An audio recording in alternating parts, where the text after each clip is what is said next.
Wa tidali akhirati witri nisfi akhirin jeung sunnah maca kunut dina i'tidal terakhir dina witir dina satengah terakhir bulan Ramadan alias dina malaman kagenep belas.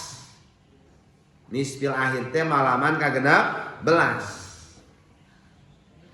Berangna poenan ke-15 tah malemna poenan malaman kagenep belas. Tah malaman kagenep belas tah eta sunnah dina akhir witir lebah i'tidal maca kunut.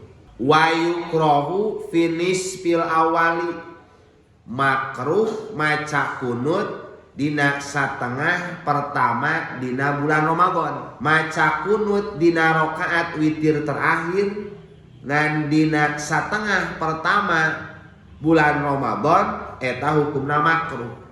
Malaman ke-15, malaman ke-14, malaman terus nepikeun pokona mah lianti malaman ka-16 alias lianti nisfil akhir kaditu.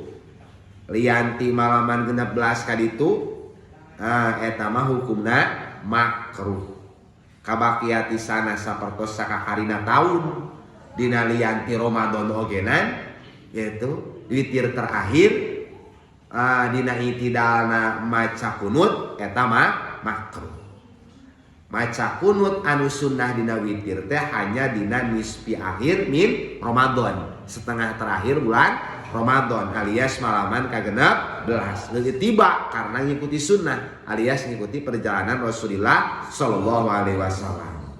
Wa bisa iri maktubatin sunnah kunut dina sadayana salat fardu minal khamsi tina anu 5 waktu fi i'tidali raqatil akhirati dina i'tidal rakaat terakhir sanajan masbuk qanata ma imamihi ieu si masbuk kunut we satana imamna dan kunutna di dieu mah linazilatin kunut nazilah karena aya bencana aya balai anu menimpa bil muslimin ka orang-orang muslim disebut nate kunut nazilah walau wahidan ta'danaquhu sanajan anu terkena musibahna terkena bencanana hanya seorang jalma muslim tapi jalma muslim nu saurang ieu nu terkena bencana ta'danaquhu merambat manfaatna sapertoskeun seorang ulama anu ditawan.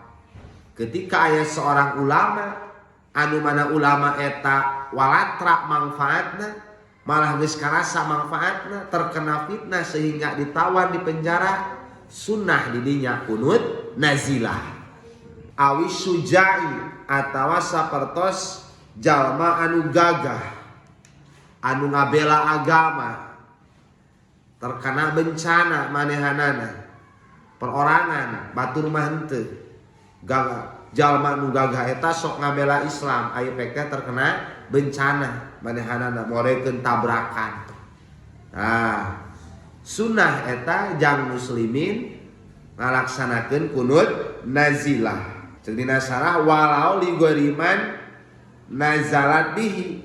Sunnah kunut nazilah teh sanajan pikeun lianti jalma anu tertimpa bencana.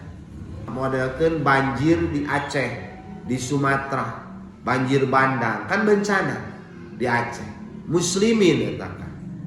Nah urang sunnah naon kunut nazilah wadalika tiba kunut nazilah teh karena ngikuti kana sunnah Rasulullah sallallahu alaihi wasallam wal qahti jeung sapertoskeun ayana paila wal waba jeung pancabarai modelkeun corona.